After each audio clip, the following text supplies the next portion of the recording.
অনেক টাকার মালিক, ঘরে 8-10টা কাজের লোক, কয়েকটা বাবুর্চি, কিন্তু সে হজম করতে পারে না।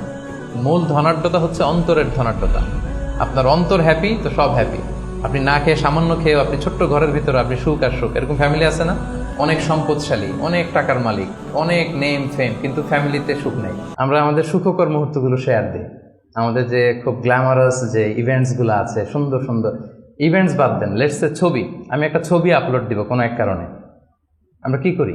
10টা ছবি তুলে খুঁজে খুঁজে সবচাইতে সুন্দর লুক আসছে যেটা, ওইটা দেই। এই সুখটাই আমরা প্রকাশ করি, সুখটাই শেয়ার করি, সুখটাই দেখাতে চাই। দুঃখ আমরা লুকাই।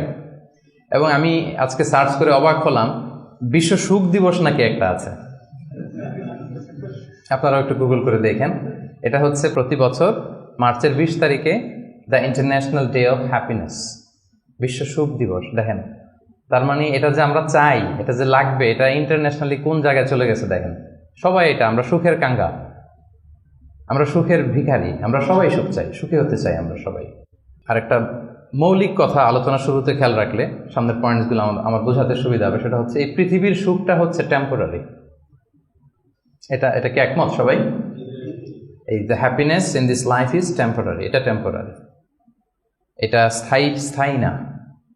আপনি সুখ পাবেন, আপনি সুখী হবেন, আবার দেখবেন দুঃখ চলে আসছে, সুখের পরে দুঃখ, আবার সুখ। এই যে this is the circle of life, সুন্নাতুল্লাহি ফিল আরদ।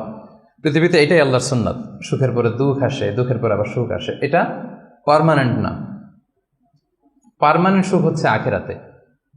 তো আজকে আমি যেটা বলবো যে the keys two attain happiness, আমি দুইটার কথাই বলবো। টেম্পোরারি জীবনে এটা তো, এদিকের হ্যাপিনেসও তো লাগবে, শুধু আখিরাতে কীভাবে হ্যাপিনেস এটা তো হবে না। এই দুনিয়ার হ্যাপিনেসটাও কীভাবে আমরা অ্যাটেইন করতে পারি, এবং আমাদের যে লাইফ আফটার ডেথ, ওই লাইফেও আমরা হ্যাপিনেস কীভাবে অ্যাটেইন করতে পারি, এই সবগুলো ব্যাপার নিয়ে আমরা কথা বলবো ইনশাআল্লাহ বিইজনিল্লাহ। তাহলে নতুন আরেকটা কথা যুক্ত হলো। প্রথম বললাম সবাই সুখ চাই, সুখটাই দেখাতে চাই। 3 নম্বর কথা যেটা যুক্ত হলো, দুনিয়ার সুখটা এটা অস্থায়ী, ক্ষণস্থায়ী। আপনি যদি চিরস্থায়ী সুখের সন্ধান পেতে চান, সেটা হবে আখিরাতে, এটা দুনিয়াতে কখনোই হবে না। এবং কোরআনের অনেক আয়াতে আপনি এটা দেখবেন। যেমন একটা আয়াতে আছে ওয়াম্মাল্লাযীনা সুঈদু ফাফিল জান্নাতি, লম্বা আয়াত। তারপর আল্লাহ বলছেন আতাআন গায়রা মাজযুয, মানে জান্নাতে যেই নিয়ামত আপনাকে দেয়া হবে এটা হচ্ছে আতা, এমন একটা রিওয়ার্ড বা এমন একটা গিফট যেটা হচ্ছে গায়রা মাজযুয, এটা কখনো কাট আপ হবে না। আনইন্টারাপ্টেড গিভিং, কেউ ইন্টারাপ্ট করবে না এটাতে। আপনি যা চান, যেভাবে চান, যেটাতে আপনার সুখ হয়, শান্তি হয়, ওটা আসবেই। এবং আসা যে শুরু হবে, এটার কোনো দিন থামবে না, এন্ডলেস। আখিরাতের যে সুখ প্রশান্তি, এটা এন্ডলেস এবং এটা পার্মানেন্ট। আর দুনিয়াটা হচ্ছে ক্ষণস্থায়ী। এবং এই ক্ষণস্থায়ী দুনিয়াতে এই ইন্টারাপ্টেড একটা টেম্পোরারি সুখের একটা নমুনা, একটা ছোঁয়া, একটা ঝলকানি দিয়ে আল্লাহ তাআলা ওই চিরস্থায়ী যে সুখের বন্দোবস্ত আল্লাহ করেছেন সেটার প্রতি আমাদেরকে আকৃষ্ট করতেছেন। এজন্য সামান্য কিছু সুখ আমরা মাঝে মাঝে একটু পাই এই দুনিয়াতে, যাতে আমাদেরকে বুঝাইতে সুবিধা হয় যে দেখো এতটুকুতেই কি মানে পাগল পারা, তোমরা মাতোয়ারা। তাহলে সেই যে মহাসুখ, সেই মহাসুখানুভূতি তুমি যে পাবে, সেটা কত চমৎকার হবে। এবং এই দুনিয়ার এই ছোট্ট অনুভূতি, এগুলো কিন্তু আমাদের মনে থাকবে। কোরআনের একটা আয়াত এটা প্রমাণ করে যে কুল্লামা রুজিকু মিনহা মিন সামারাতির রিজকা ক্বালু হাযাল্লাযী রুজিকনা মিন ক্বাবলু ওয়া উতু বিহি মুতাশাবিহা। আমরা যখন জান্নাতে যাব, আমাদেরকে জান্নাতের যখন কোনো ফল দেয়া হবে, লেটস সে অ্যাপেল দেয়া হলো খাওয়ার জন্য, এই অ্যাপেল দেখেই মানুষ বলবে এই তো আপেল তো দুনিয়াতেও খাইছে এটা। তার মানে দুনিয়াতে যে খাইছে এই সেন্স কিন্তু আমরা ভুলে যাইনি। অনেকে জিজ্ঞেস করে যে আখিরাতের এই সেন্সেশনটা কেমন হবে? আখিরাতে কি দুনিয়ার সবকিছু আমার মনে থাকবে? দুনিয়ার যা যা ঘটছে সবই কি আমার সেন্সে থাকবে, ব্রেনে থাকবে, নাকি অন্যরকম জগৎ? এই আয়াত প্রমাণ করে দুনিয়াতে আপনি কি করেছেন সবকিছু আপনার মনে থাকবে। ফলে অ্যাপেল যখন দেয়া হবে, দেখেই বলবে উতু বিহি মুতাশাবিহা, এরকম আপেল তো আমাকে দুনিয়াতে দেয়া হয়েছে। আর এটা তো আপেল, তো এখানে না কি ডিফারেন্ট কিছু দেওয়া হবে? তো আপেল দিতেছে কেন এখানে? আপেল অনেকে আপেল লাইকও করে না দুনিয়াতেই, সেইখানে যদি আপেল দিয়ে আপেল দেয় বা কমলা দেয়, হয়তো মানুষ এরকম প্রশ্ন করবে। এবং কোরআন তো সেটা টেস্টিফাই করছে যে হ্যাঁ, মানুষ বলবে যে এটা তো আমরা দুনিয়াতেই খাইছি। তখন আল্লাহ বলবে যে না, এটা অ্যাপেল, বাট দুনিয়ার অ্যাপেলের মতন। দুনিয়ার আপেলে একটা স্বাদ পাওয়া যায়, এই আপেলে 1000 স্বাদ পাওয়া যাবে। মানে এটার ফিচারটাই আলাদা। এটা খেয়ে দেখো না, তো টেস্টি করো নাই, একটা বাইট দিয়ে দেখো যে কিরকম। তো এই আয়াতটা আমি আনলাম এজন্য যে মানুষের সব খেয়াল থাকবে, দুনিয়াতে কি হয়েছিল, কি খাইছিল, কি করছিল, তার সব হিস্ট্রি তার মনে থাকবে। তার মানে এই টেম্পোরারি আমাদের এই জীবনে, এই ক্ষণস্থায়ী এই দুনিয়ার জীবনে আল্লাহ তাআলা সামান্য সুখের ছোঁয়া আমাদেরকে দিয়ে সে আখেরাতের মহা সুখের প্রতি আল্লাহ তাআলা আমাদেরকে আকৃষ্ট করছেন। তো আজকের আলোচনায় এই দুনিয়াতে আমরা কিভাবে সুখে শান্তিতে থাকবো, একটা হ্যাপি পিসফুল লাইফ লিড করব, এটা আবার সে আখিরাতেও কিভাবে আমরা হ্যাপি হতে পারি, একেবারে সিম্পল লাইফ লিড করা, ইজি গোয়িং হওয়া। যারা এই দুনিয়ার জীবনে ইজি গোয়িং তারা হ্যাপি বেশি, যারা একটুতেই মানে খুব ইগোর সমস্যায় ভোগে, একটু বাঘ ধরে থাকে, একটু গো ধরে থাকে, এদের জীবনে কষ্ট বেশি। এজন্য মানে try to be easy going person. আপনি যত ইজি গোয়িং হবেন, লাইফটারে জটিল করে তো লাভ নাই আসলে, যত সিম্পলি আপনি জীবনকে যাপন করতে পারেন, হ্যান্ডেল করতে পারেন, ওইটাতেই সুখ। আপনি করে দেখেন, এটাতেই সুখ। আর যারা জটিল করে তারাই কিন্তু অস্থিরতায় ভোগে, অশান্তিতে ভোগে। তাহলে প্রথম কি হচ্ছে সিম্পলিসিটি। হ্যাঁ, আল্লাহ কিন্তু মানে খুব সিম্পলি ইসলামকে মানতে আমাদেরকে বলে, ওমা জাআলা আলাইকুম ফিদ্দীনি মিন হারাজ। কোনো কাঠিন্যতা আল্লাহ তাআলা দিনে রাখেননি। ইউরিদুল্লাহু বিকুমুল ইউসরা ওয়ালা ইউরিদু বিকুমুল উসরা। আল্লাহ সহজ চান, আল্লাহ তাআলা কিন্তু কাঠিন্যতা চান না। ইসলামের বিধানগুলো দেখবেন যে অনেক ফ্লেক্সিবিলিটি, সিম্পল। দাঁড়িয়ে নামাজ পড়াকে ফরজ করা হয়েছে, পড়তে পারেন না, বসে পড়লে আল্লাহ তাআলা কবুল করছেন। বসে পড়তে পারেন না, শুয়ে পড়লেও আল্লাহ তাআলা কবুল করছেন। অজু করে নামাজ পড়া আল্লাহ তাআলা আবশ্যক করেছেন। অজু করতে পারতেছেন না, তায়াম্মুম করে পড়লেও নামাজ আল্লাহ তাআলা কবুল করছেন। এই যে দেখেন সিম্পলিসিটি। এবং রাসূল সাল্লাল্লাহু আলাইহি ওয়াসাল্লামের লাইফ লিডিং সিস্টেমে যদি আপনি দেখেন, ওনার অ্যাটিটিউডটা কেমন ছিল, উনি কিভাবে ওনার জীবনযাপন করতেন, ওখানেও দেখবেন যে রাসূল সাল্লাল্লাহু আলাইহি ওয়াসাল্লাম খুবই সিম্পল লাইফ লিড করতেন। তো বলার অপেক্ষা রাখে না। কি বলেন? রাসূল সাল্লাল্লাহু আলাইহি ওয়াসাল্লামের সিরাত যারা পড়েছেন, ছোট্ট একটা উদাহরণ দেই। সহিহ মুসলিমের একটা হাদিস অনেকে শুনেছেন, আম্মা জান আয়েশা রাদিয়াল্লাহু তাআলা আনহা বর্ণনা করেন যে রাসূল সাল্লাল্লাহু আলাইহি ওয়াসাল্লামের অ্যাটিটিউডটা কত সিম্পল ছিল, কত সিম্পলি তিনি লাইফ লিড করতেন। দেখেন, তিনি বর্ণনা করেন যে রাসূল সাল্লাল্লাহু আলাইহি ওয়াসাল্লাম সকালবেলা যখন আসতেন, স্ত্রীদের ঘরে তো ফজরের সালাতের পরে আসতেন, তাই না? ফজরের সালাতের পর রাসূল সাল্লাল্লাহু আলাইহি ওয়াসাল্লাম লম্বা সময় মুসাল্লায় বসে থাকতেন। সালাম ফিরানোর পরে সাহাবাদের দিকে মুখ ফিরিয়ে বসতেন, লম্বা সময় তাসবিহ পড়তেন, ইশরাকের সালাত পড়তেন। এরপর সাহাবাদের সাথে কিছু পার্সোনাল কারো কোনো কোশ্চেন থাকলে ওটার আনসার করতেন। বিশেষ করে রাতে কেউ স্বপ্ন দেখলে ওটার ব্যাখ্যা করতেন রাসূল সাল্লাল্লাহু আলাইহি ওয়াসাল্লাম। রাসূল সাল্লাল্লাহু আলাইহি ওয়াসাল্লাম বলতেন, যেহেতু ফজর জাস্ট ঘুম থেকে উঠে আসছে, এখনই তো স্বপ্নের ব্যাখ্যা দিতে হবে। তো রাসূল সাল্লাল্লাহু আলাইহি ওয়াসাল্লাম বলতেন যে হাল রাআ আহাদুম মিনকুম আল বারিহাতা আর-রুইয়া, গত রাতে কেউ স্বপ্ন দেখছো নাকি? তো সাহাবারা কেউ যদি স্বপ্ন দেখে থাকতেন বলতেন যে আমি তো এটা দেখেছি, আমি ওটা দেখেছি। রাসূল সাল্লাল্লাহু আলাইহি ওয়াসাল্লাম নিজের স্বপ্ন আবার বলতেন। রাসূল সাল্লাল্লাহু আলাইহি ওয়াসাল্লামের স্বপ্ন আবু বকর রাদিয়াল্লাহু তাআলা আনহু ব্যাখ্যা করে দিতেন। নবীদের মধ্যে সবচাইতে ভালো স্বপ্নের ব্যাখ্যা করতে জানতেন ইউসুফ আলাইহিস সালাম, ইয়াকুব আলাইহিস সালাম, এবং নিঃসন্দেহে আল্লাহ রাসূল সাল্লাল্লাহু আলাইহি ওয়াসাল্লাম। এবং সাহাবাদের মধ্যে সবচেয়ে ভালো স্বপ্নের ব্যাখ্যা করতে জানতেন আবু বকর রাদিয়াল্লাহু তাআলা। রাসূল সাল্লাল্লাহু আলাইহি ওয়াসাল্লামের অনেক স্বপ্ন তিনি ব্যাখ্যা করে দিয়েছেন, কিছু কিছু সঠিক ব্যাখ্যা করেছেন, কিছু কিছু করতে পারেননি। তাবিঈদের মধ্যে সবচেয়ে ভালো স্বপ্নের ব্যাখ্যা করতেন মুহাম্মদ ইবনে সিরিন, আপনারা জানেন। রাসূল সাল্লাল্লাহু আলাইহি ওয়াসাল্লাম বলতেন যে কেউ স্বপ্ন দেখছো? দেখছি, তো ব্যাখ্যা করে দিতেন। এরপরে তো তিনি ঘরে ফিরতেন, যেই রাতে যেই স্ত্রীর ঘরে ছিলেন সেই ঘরেই ফিরতেন। তো আম্মা জান আয়েশা রাদিয়াল্লাহু তাআলা আনহার ঘরে যে রাতে থাকতেন, যখন ফিরে আসতেন, উনি বর্ণনা করতেছেন যে একদিন রাসূল সাল্লাল্লাহু আলাইহি ওয়াসাল্লাম এসে ঘরে এসে জিজ্ঞেস করলেন যে হাল আইনদাকুম শাই, মানে ঘরে খাবার টাবার কি কিছু আছে? আম্মা জান আয়েশা রাদিয়াল্লাহু বললেন যে না, মা আইনদানা শাই ইয়া রাসূলুল্লাহ, ইয়া রাসূলুল্লাহ, না, ঘরে তো ব্রেকফাস্ট করার মতো কিছু নাই। তখন রাসূল সাল্লাল্লাহু আলাইহি ওয়াসাল্লাম বললেন ক্বালা ফা ইন্নী সাইম, ঠিক আছে, তাইলে আমি রোজা রেখে দিলাম। সুবহানাল্লাহ ওয়া বিহামদিহি।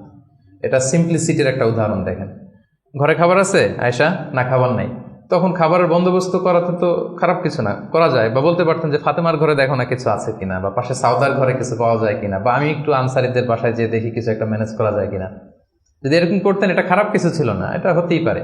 কিন্তু রাসূল সাল্লাল্লাহু আলাইহি ওয়াসাল্লামের অ্যাটিটিউডটা দেখেন, খাবার আছে ঘরে, না খাবার নাই, আচ্ছা ঠিক আছে, নাই যেহেতু রোজা রেখে দিলাম, আমি রোজা আজকে আমি রোজার নিয়ত করে ফেললাম। চিন্তা করছেন কত সিম্পল লাইফ। তো এইভাবে আপনি যদি এক পয়েন্টে, তো আমরা অনেক লম্বা চোরা কথা বলবো না, খুবই সিম্পল ওনার লাইফ লিডিং সিস্টেম ছিল। His lifestyle was so simple but yet so special. এই সিম্পলিসিটির মধ্যে দিয়ে উনি অনেক স্পেশাল ছিলেন। তাহলে জীবনে সুখী থাকার প্রথম কি হচ্ছে? কি সেটা? সিম্পলিসিটি। জটিলতায় না যে আসেন লাইফটাকে সিম্পল করে, সিম্পলি জীবনযাপন করে, এটা আপনাকে সুখ এনে দেবে। ইট brings happiness to your life. এটা গেল 1 নাম্বার। 2 নাম্বার, আপনার সেকেন্ড কি টু অ্যাটেন হ্যাপিনেস, সেটা হচ্ছে টু ফরগিভ আদার্স, অন্যকে ক্ষমা করে দেয়া। আপনি যদি ক্ষমা করে দেন মানুষকে, আপনি সুখে থাকবেন, শান্তিতে থাকবেন। আমাদের হয় চলতি পথে আমাদের বন্ধুদের মধ্যে বা আমাদের প্রতিবেশীর সাথে বা আমার কলিগের সাথে বা আমাদের সমাজে অনেকের সাথে অনেকের নানা সময় এমন বিভেদ ঝগড়া এটা তৈরি হতে পারে, ফলে মনের মধ্যে ক্ষোভ, অশান্তি, ইভেন জেলাসিও আসতে পারে। কিন্তু এটা যদি আপনি কারোর প্রতি যদি রাগ, ক্ষোভ এটা পুষে রাখেন, ইট বার্নস ইউর সেলফ ইনসাইড, এটা ভিতরে আপনারা জ্বালাবে।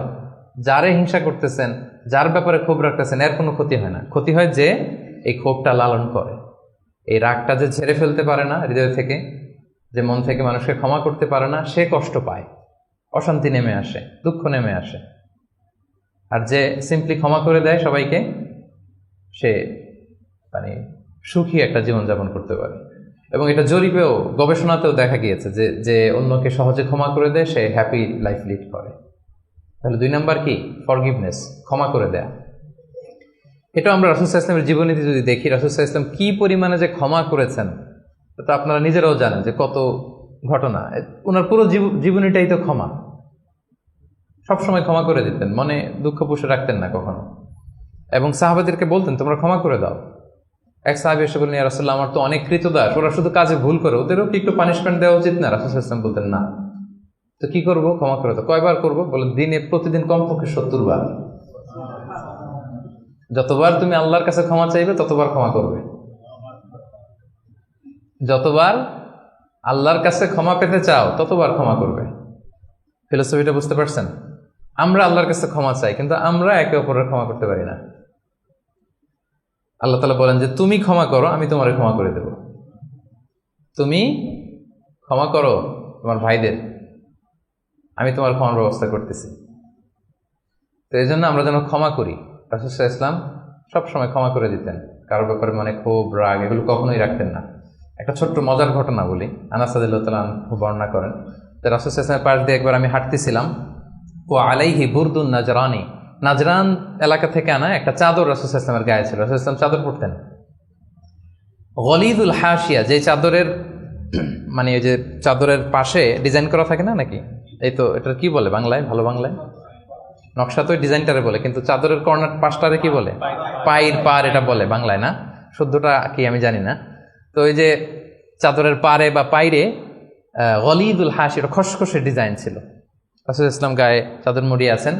তো এক বেদুইন আসছে, যার মধ্যে ওইরকম সিভিলাইজেশনের ছোঁয়া লাগে না, সভ্যতার ছোঁয়া লাগে না। সে এসে রাসূল ইসলামের চাদর ধরে টান দিছে, টান দিয়ে বলছে, ইয়া মুহাম্মদ মুরলি মিন মালিল্লাহ, আচিনি মিন মালিল্লাহ, বাইতুল মাল থেকে কিছু দাও আমারে। আসছে ভিক্ষা করতে, আয়সা ধরেন আপনাকে ধরে টান দিল, এরকম জামা ছেড়ে ফেললো, কষ্ট দিল, তো এটা কি হয়? কি করবেন আপনি? মাইর। সহজ সিম্পল একেবারে সলিউশন, মাইর। তো নিশ্চয়ই আমরা রিয়াক্ট করবো, রেগে যাব। বেটা ভিক্ষা যাচ্ছে আমার কাছে, আমার পকেট থেকে টাকা নিবে, সে আমার সাথে খারাপ আচরণ করতেছে, তো আমি তো দেওয়ার কথা না সাধারণত, আমি তো রিয়াক্ট করবো। তো রাসূল সাল্লাল্লাহু আলাইহি ওয়াসাল্লাম কি করলেন দেখেন, টান দিলেন, এই জায়গায় দাগ পড়ে গেল। হ্যাঁ, টান যে দিছে একেবারে রাসূল ইসলামের এখানে চামড়া ছেড়ে গেছে, দাগ পড়ে গেছে। রাসূল সাল্লাল্লাহু আলাইহি ওয়াসাল্লাম শুধু এভাবে তাকালেন তার দিকে, তাকিয়ে ফাতাবাসসাম, একটা মুচকি হাসি দিলেন, দিয়ে বললেন, যাও দিয়ে দাও, বাইতুল মাল থেকে কিছু অংশ দিয়ে দাও। মানে ও যে কষ্ট দিল, ব্যাড বিহেভিয়ার করলো, ওইটা দেখারই সময় নাই ওনার। আগে তো দেখবে, তারপরে না রাগ করবে, ফুলে ফেপে উঠবে রাগে, ওটা দেখারই সময় নেই রাসূল সাল্লাল্লাহু আলাইহি ওয়াসাল্লামের। রাসূল সাল্লাল্লাহু আলাইহি ওয়াসাল্লাম বুঝছেন যে তার ওই জ্ঞান নাই, সে চিনে নাই যে আমি রাসূলুল্লাহ, তার মধ্যে ওই সেন্স নাই। বললেন দিয়ে দাও, ওকে দিয়ে দাও, চলে গেল সে। তাও মুচকি হাসি উপহার দিলেন। সুবহানাল্লাহ বিহামদিহি। এই যে পজিটিভ অ্যাটিটিউডের কথা আমরা বলি, অপটিমিস্টিজমের কথা বলি, দেখেন রাসূল সাল্লাল্লাহু আলাইহি ওয়াসাল্লামের জীবন থেকে দেখেন অন্যকে ক্ষমা করে দেওয়ার কি নমুনা তিনি স্থাপন করেছেন। মক্কা বিজয়ের কথা যদি ধরেন, তায়েফের কথা যদি ধরেন, তায়েফে তো তিনি রক্তাক্ত হয়েছেন। তায়েফে যে গেছিলেন রাসূল সাল্লাল্লাহু আলাইহি ওয়াসাল্লামের নিজের কোনো সুবিধা নেওয়ার জন্য নাকি? তায়েফবাসীদেরকে জাহান্নামের আগুন থেকে বাঁচাতে, তাই না? কিন্তু তারা কি করলো? অত্যাচার করলো, পাথর মারলো, রক্তাক্ত করলো, রাসূল সাল্লাল্লাহু আলাইহি ওয়াসাল্লাম তাদেরকেও ইনস্ট্যান্ট ওই জায়গায় ক্ষমা। এমন না যে ভেবে দেখি ক্ষমাটা করবো কি করবো না, কাল পরশু দেখি, ভেবে চিন্তে যদি ভাল লাগে ক্ষমা করে দিলাম, আর না হলে না করলাম, এটা না, ইনস্ট্যান্ট ক্ষমা। মক্কা বিজয়ের দিন কি হলো? ঘর থেকে বিতাড়িত করা হলো, রাসূল সাল্লাল্লাহু আলাইহি ওয়াসাল্লামের উপর শারীরিক নির্যাতন, মেন্টাল প্রেশার, ওনার মেয়েদেরকে তালাক দেয়া হলো। রাসূল সাল্লাল্লাহু আলাইহি ওয়াসাল্লাম যখন নামাজ পড়তেন উঠে নারী ভুঁড়ি চাপিয়ে দেওয়া হতো, এলাকা থেকে নির্বাসন। কিন্তু অষ্টম হিজরিতে যখন মক্কা বিজয় করে আসলেন তখন কি হলো? ভয়ে সবাই যখন কাঁপছিল, উনি কি বললেন? লা তাসরিবা আলাইকুমুল ইয়াউম, তোমাদের প্রতি কোনো প্রতিশোধ আমার নেই। ইয়াগফিরুল্লাহু লাকুম ওয়া হুয়া আরহামুর রাহিমিন, আল্লাহ তোমাদের ক্ষমা করুক, তিনি মেহেরবান। ইযহাবু ফাআনতুমুত তালাকা, চলে যাও, ক্ষমা করে দিলাম আমি। জীবনের পরতে পরতে রাসূল সাল্লাল্লাহু আলাইহি ওয়াসাল্লামের আপনি বায়োগ্রাফি দেখলে দেখবেন পরতে পরতে একটা মানুষের ক্ষমা করার জন্য যেন মুখিয়ে থাকতেন তিনি, কখন ক্ষমা করবেন। তো এটা আপনি মানুষকে ক্ষমা করতে শিখেন, আপনি সুখে থাকবেন, আপনি সুখী হবেন। You will be happy at the end, শেষে অবশেষে আপনারই বিজয় হবে, আপনি সুখী হবেন, আপনি হ্যাপি হবেন। তো এটা হচ্ছে 2 নাম্বার পয়েন্ট, দ্য কি টু অ্যাটেইন হ্যাপিনেস। 2 নাম্বার কি? ক্ষমা করা, ফরগিভনেস। তাহলে কয়টা বললাম? প্রথমটা কি ছিল? সিম্পলিসিটি, জটিল করে লাভ নাই, লাইফটাকে সিম্পলি লিড করেন। 2 নাম্বার কি? ক্ষমা করবেন। সবাই করবেন, ক্ষমা করে দেন, দেখবেন যে আপনি ভেতর থেকে একটা প্রশান্তি, মনোদৈহিক প্রশান্তি আপনি মানে অনুভব করছেন। 3 নাম্বার, সুখে থাকার 3 নাম্বার চাবিকাঠি হচ্ছে try to make others happy, অন্যকে সুখী করার চেষ্টা করা। মানে আপনি হ্যাপি হইতে চাইলে আরেকজনকে হ্যাপি বানাইতে হবে। বুঝতে পারছেন না ব্যাপারটা? খুব সিম্পল।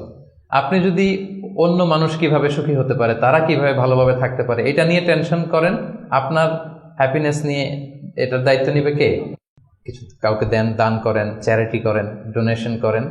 এটা করার পরে যে কি সুখানুভূতি, অনুভূতি কি আর বোঝানো যায় না, ওটা অনুভব করতে হয়। এটা আপনি অনুভব করবেন, এবং যারা আপনার এটা করেন নিশ্চয়ই অনুভব করেছেন। তো এটা যদি আমাদের মধ্যে থাকে, এটা আপনাকে হ্যাপি করবে।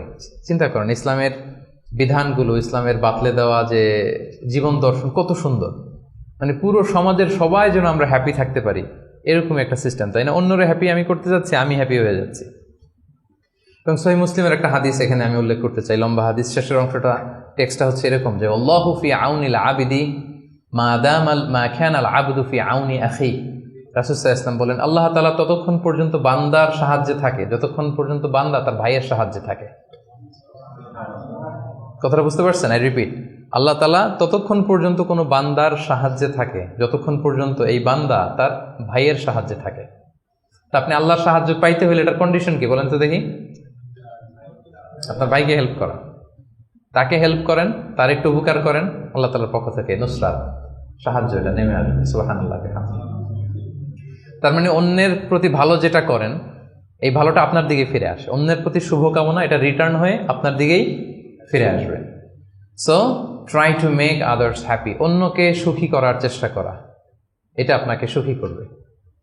3 নম্বর পয়েন্টটা বুঝতে পেরেছেন? আচ্ছা, 4 নম্বর পয়েন্ট হচ্ছে সুখে থাকার 4 নম্বর মাধ্যম হচ্ছে be grateful with what you have. আপনার যা আছে এটা নিয়েই গ্রেটফুল থাকেন, কৃতজ্ঞ হন। যেটা আছে, আমরা যেটা করি, আমার যেটা আছে এটা নিয়ে আমি তৃপ্ত না, আমি অন্যদের গুলো দেখে হাহুতাশ করি, কিন্তু আমার মাঝেই যে আনন্দ নেয়ার কত কিছু আছে, এটা আপনি একটু খেয়াল করে দেখেন না, একটু খেয়াল করে দেখেন। এবং আল্লাহ তাআলা বলছেন যে ওয়া ইয তাআযানা রাব্বুকুম লা ইন শাকারতুম লা আযীদান্নাকুম ওয়া লা ইন কাফারতুম ইন্না আযাবি লাশাদীদ, যে তোমরা যদি শুকরিয়া করো আমি নিয়ামত বাড়িয়ে দেব, আর যদি কুফরি করো মানে অকৃতজ্ঞ হও তাহলে আমার শাস্তির মুখোমুখি কিন্তু তোমাকে হতে হবে। তাহলে শুকরিয়া করলে আল্লাহ তাআলা বাড়িয়ে দেয়। তো এই জায়গাটাতে আমাদের বড় ঘাটতি, আমাদের যা আছে, what I have I am not happy with that, এটা নিয়ে আমি সুখী না। আমি মনে হয় যে ওইটাতে মনে হয় সুখ, ওই জায়গায় যেতে পারলে আমার জীবনটা একেবারে খুব আমি আনন্দিত হতাম।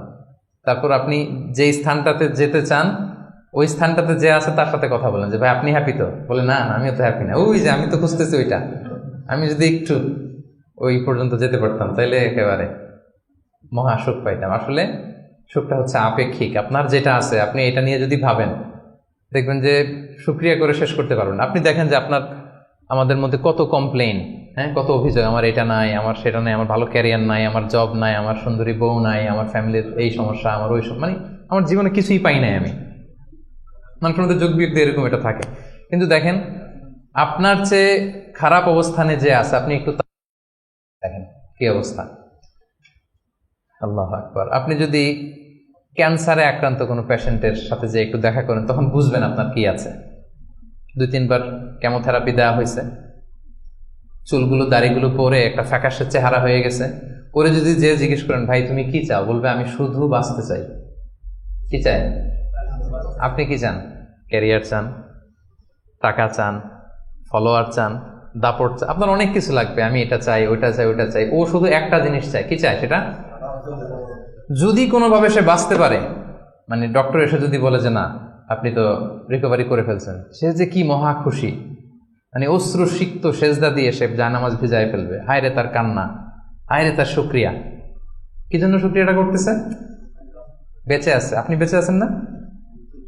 আমি বেঁচে আছি না? তো আমি বেঁচে আছি, এই বাঁচতে পারাটা তার কাছে স্বপ্ন। চিন্তা করছেন ব্যাপারটা? এই যে আমরা শ্বাস প্রশ্বাস নিচ্ছি, কি সুস্থ সুন্দর জীবন যাপন করতেছি, এই বেঁচে থাকতে পারাটা একজনের কাছে স্বপ্ন, মহা স্বপ্ন। সে শুধুই বাঁচতে চায়। তো আমরা সুখ আসলে এদিকে সেদিকে খুঁজে বেড়াই। আমার মধ্যে যে আল্লাহ তাআলা সুখের কত টুলস দিয়েছেন, কত মাধ্যম দিয়েছেন, শুকর গুজার হওয়ার মতো কত নেয়ামত আল্লাহ তাআলা দিয়েছেন, সেটা আমরা চোখে দেখি না। আপনি যদি একটু খেয়াল করেন কি নেয়ামত দিয়েছে আল্লাহ তাআলা, আপনি অবশ্যই শুকর গুজার হতে পারবেন। অনেক কিছু আল্লাহ আপনারা দিয়েছে যেটা অন্য কাউকে দেয় নাই। অনেক কিছু আপনার মধ্যে আছে। তো এগুলোর জন্য আমাদের মানে গ্র্যাটিটিউড শো করতে হবে আল্লাহ তাআলার কাছে, যে আল্লাহ শুকর, আলহামদুলিল্লাহ, তুমি অনেক ভালো রেখেছো, অনেক ভালো আছে, আলহামদুলিল্লাহ। এই শুকরিয়া করার মেন্টালিটি যদি ডেভেলপ করেন, দেখবেন যে আপনি মহাসুখী। আপনার মধ্যে সুখানুভূতি, মনোদৈহিক প্রশান্তি, শান্তি, এটা নেমে আসবে। আর যখনই দেখবেন যে আপনার উপরে যে আছে, রাসূল সাল্লাল্লাহু আলাইহি ওয়াসাল্লাম বলছে যে উনজুরু ইলা মান হুয়া আসফালা মিন, তোমার চেয়ে খারাপ পজিশনে আছে তার দিকে একটু তাকাও, তাইলে শুকরিয়া করতে পারবা। তোমার চেয়ে উপরে যে আছে তার দিকে তাকিও না। এটা এমন না যে আপনি নিজেকে ডেভেলপ করার চেষ্টা করবেন না, করবেন, কিন্তু আপনি ওর দিকে তাকায় আমার এটা হলো না, আমি পারলাম না, এটা আসবে। কিন্তু আপনি যদি নিচের দিকে তাকান, তাহলে বুঝবেন যে আল্লাহ তাআলা আপনাকে কত ভালো রেখেছে। তো এই জন্য সুখী হওয়ার 4 নম্বর মাধ্যম হচ্ছে be grateful with what you have. যা আমার আছে এটা নিয়ে যেন আমি শুকর গুজার হই। আমি যেন বেশি বেশি পড়ি আলহামদুলিল্লাহ। বেশি বেশি কি পড়বেন? পড়তে পারবেন তো? নাকি আলহামদুলিল্লাহ বলার মতো জীবনে কিছুই ঘটে নাই আপনার? হ্যাঁ, এরকম কেউ আছেন যে না আমি কি নিয়ে আলহামদুলিল্লাহ বলি, আমার তো আলহামদুলিল্লাহ বলার মতো এরকম কিছুই খুঁজে পাচ্ছি না আমি? এরকম কেউ আছেন? হ্যাঁ, না, আলহামদুলিল্লাহ বলার মতো অনেক কিছু আল্লাহ তাআলা দিয়েছে। খুঁজে দেখেন, সুখে থাকবার মতো, আলহামদুলিল্লাহ বলার মতো অনেক কিছু আমাদের জীবনে আছে প্রিয় ভাইরা। তো 4টা গেল। 5 নাম্বার আমরা চলে যাই এবার। 5 নাম্বার হচ্ছে অনেকটা কাছাকাছি আগেরটার, অ্যাভয়েডিং কম্প্যারিজনস। তুলনা না করা। আমরা অনেক সময় নিজেকে অন্যদের সাথে তুলনা করতে যে অশান্তিতে ভুগি, এটা কিন্তু হয়। কম্প্যারিজন করলেই অশান্তি নেমে আসে। এটা খেয়াল রাখবেন যে আল্লাহ তাআলা এই পৃথিবীতে আপনাকে একজন unique, a very unique person হিসেবে পাঠিয়েছেন। প্রতিটি মানুষ অনন্য এই পৃথিবীতে, প্রত্যেকটা মানুষ, কারোর সাথে কারো তুলনা হবে না। সো আপনি যদি দেখেন যে না ওর তো সফলতা বেশি, ওর তো এটা বেশি, ওর এটা হয়ে যায়, এটা হচ্ছে আপনার একটা হাইলাইটেড রিল। ফেসবুকে একটা নতুন রিল বের করছে না, এইটার সাথে কম্পেয়ার করলে হবে না। ইংরেজিতে একটা কি যেন বলে যে the grass is always green out of the fence, মানে বাইরে থেকে বাগানের ঘাস খুব সবুজ লাগে, কিন্তু বাগানে যে বসে দেখবেন না ওদিকে তো হলুদ হলুদ ঘাস আছে, মরা ঘাস, লাল ঘাস, এইটা সেইটা, কিন্তু বাইরে থেকে গল্ফ মাঠ দেখলে কেমন লাগে? ওরে আল্লাহ, এত গ্রিন। গল্ফ মাঠে যে বইটা দেখেন যে কি খসখসে, রুক্ষ, কিরকম, আরো কিছু ঘাস আছে, সুন্দর না? অসুন্দরটা কাছে গেলে দেখা যায়, দূর থেকে আপনি বুঝবেন না। তো আপনি যাদের গ্ল্যামারাস লাইফ দেখে আপনি হাহুতাশ করেন, বুক চাপড়ান, এটা হচ্ছে হাইলাইটেড রিল ফেসবুকের, মানে ওইটাই তার মূল লাইফ না। হ্যাঁ, that is not the total picture. কারণ শুরুতেই তো বলছি, দেই কোনটা আমরা ফেসবুকে? কথা বলেন, স্পেশাল ইভেন্টগুলো দেই আমরা। আমার দুঃখের ওটা তো আমি লুকাই, আমরা লুকাই, ওটা তো আমরা দেখাই না।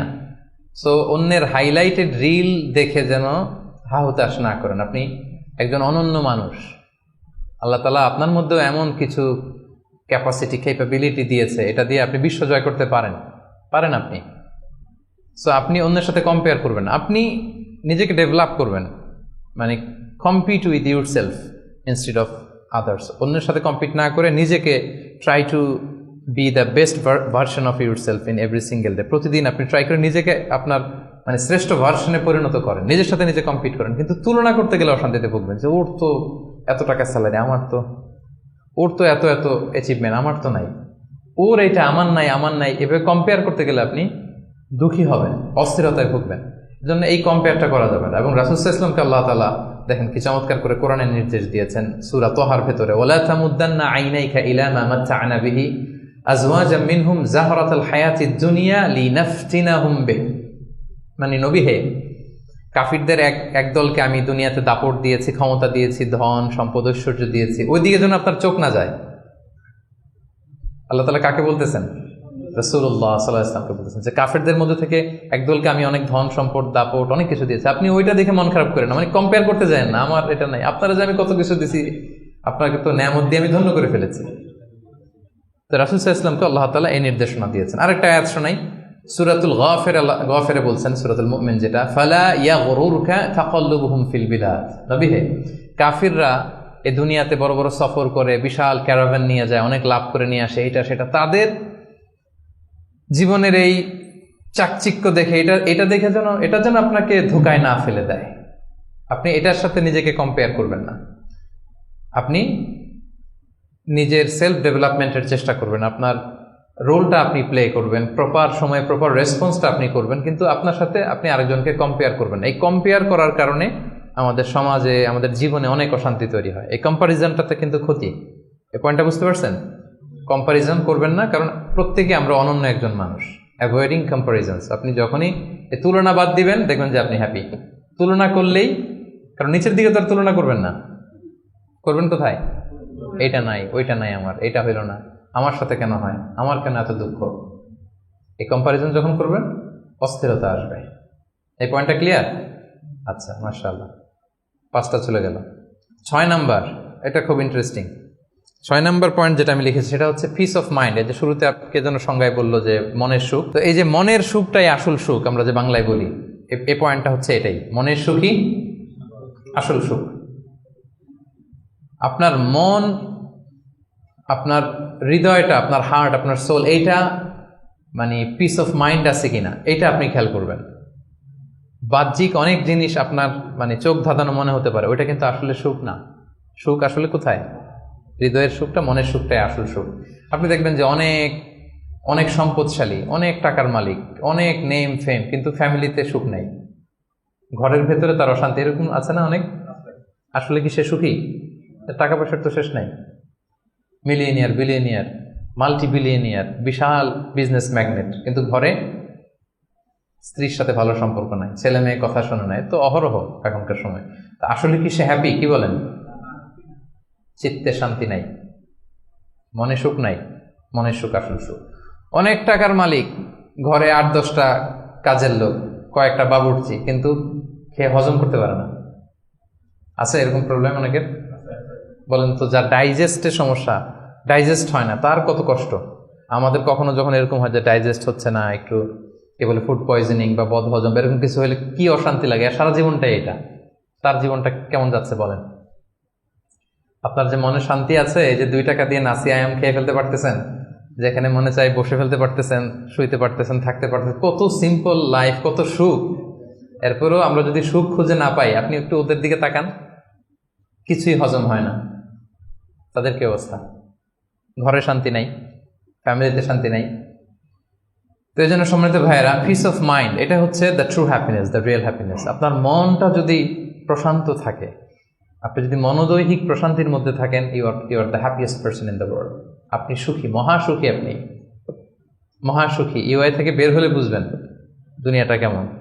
এখানে আমরাও তো ছাত্র জীবন কাটিয়েছি একটা সময়, সুবহানাল্লাহ। পারিবারিক জীবনে যাবেন, ক্যারিয়ার লাইফে যাবেন, বিজনেসে যাবেন, ব্যবসা যাবেন, দিনকে দিন জটিলতার মধ্যে আপনি আসবেন। এখন যে কত হ্যাপি লাইফ লিড করতেছেন আপনি কল্পনা করতে পারবেন না। এর জন্য শুকরগুজার হতে হবে। তো তাই বলে কি এখন টাকা পয়সা সম্পদ এগুলোর দরকার নাই? বাড়ি ঘর বাবুর্চি এগুলো দরকার নাই, যেগুলো বলতেছিলাম না? দরকার আছে। আমি বুঝাতে চাচ্ছি যে ওগুলোই আসল সুখের সন্ধান দেয় না। আসল সুখ কিসের সুখ? মনের সুখ। সবাই বলেন আসল সুখ মনের সুখ। পার্থিব জীবনের এই ব্যাপারগুলো যে লাগে এটাও ইসলাম বলে। যেমন রাসূল সাল্লাল্লাহু আলাইহি ওয়াসাল্লাম একটা চমৎকার হাদিস, সহিহ হাদিস, এটা আমি একটু করে শেয়ার করি। রাসূল সাল্লাল্লাহু আলাইহি ওয়াসাল্লাম বলেছেন যে আরবাউম মিনাস সাআদা, চারটা হচ্ছে মানে সুখী হওয়ার মাধ্যম বা সৌভাগ্যশীল হওয়ার মাধ্যম। যার চারটা আছে সে সাঈদ, আর যার চারটা নাই সে শাকী। সাঈদ মানে কি সুখী বা সৌভাগ্যশীল, আর শাকী মানে দুঃখী বা দুর্ভাগা। তো সুখী কারা বা সৌভাগ্যশীল কারা? রাসূল সাল্লাল্লাহু আলাইহি ওয়াসাল্লাম পার্থিব জিনিস যে লাগে এটা যে ইসলাম ডিনাই করে না তার প্রমাণ রাসূল সাল্লাল্লাহু আলাইহি ওয়াসাল্লাম বলছেন যে আরবাউন মিনাস সাআদা, চারটা জিনিস মানুষের সুখ নিশ্চিত করে, সুখ এনে দেয় পার্থিব জগতে, দুনিয়াবি হাইসিয়াতে আর কি। এক নম্বর হচ্ছে আল মারআতু সালেহা, নেককার স্ত্রী। এটা কিন্তু আপনার জীবনকে সুখময় করার একটা বড় মাধ্যম। দুই নম্বর হচ্ছে আল মাসকানুল ওয়াসিআ, প্রশস্ত বাসভবন। কি বলেন? খুব যদি চিপা চাপা হয় এটা তো ওখানে চলাফেরা করে মজা হবে না, স্বাভাবিক। কিন্তু যদি একটা চমৎকার বাসভবন হয়, অনেক স্পেশাস, এটা আসলেই সুখ স্বাচ্ছন্দ্যের একটা ব্যাপার, মানে দুনিয়াবি দিক থেকে। তিন নম্বর হচ্ছে ওয়াল জারুস সালেহ, ভালো প্রতিবেশী, গুড নেইবার। কি বলেন? আরবিতে কি বলে? উতলুবুল জার ক্বাবলাদ দার, বাড়ি কেনার আগে আগে প্রতিবেশী দেখে নাও, আরবি ভাষা একটা প্রবাদ। আর চার নম্বর হচ্ছে ওয়াল মারকাবুল হানি, মানে হচ্ছে লিটারালি হচ্ছে সুইট রাইডিং, ভালো একটা আরোহণ। এটা বর্তমানে গাড়ি হইতে পারে, একটা সুন্দর চমৎকার গাড়ি, ভালো ব্র্যান্ডের গাড়ি, মার্সিডিজ না হইতে পারে। তারপর রাসূল সাল্লাল্লাহু আলাইহি ওয়াসাল্লাম টেস্টিফাই করছে, আপনার এটা নেগেটিভলি নেওয়ার সুযোগ নাই। হ্যাঁ, এটা দুনিয়াবি দিক থেকে তো অবশ্যই একটা সুখের মাধ্যম, মার্সিডিজ ব্র্যান্ড হইতে পারে।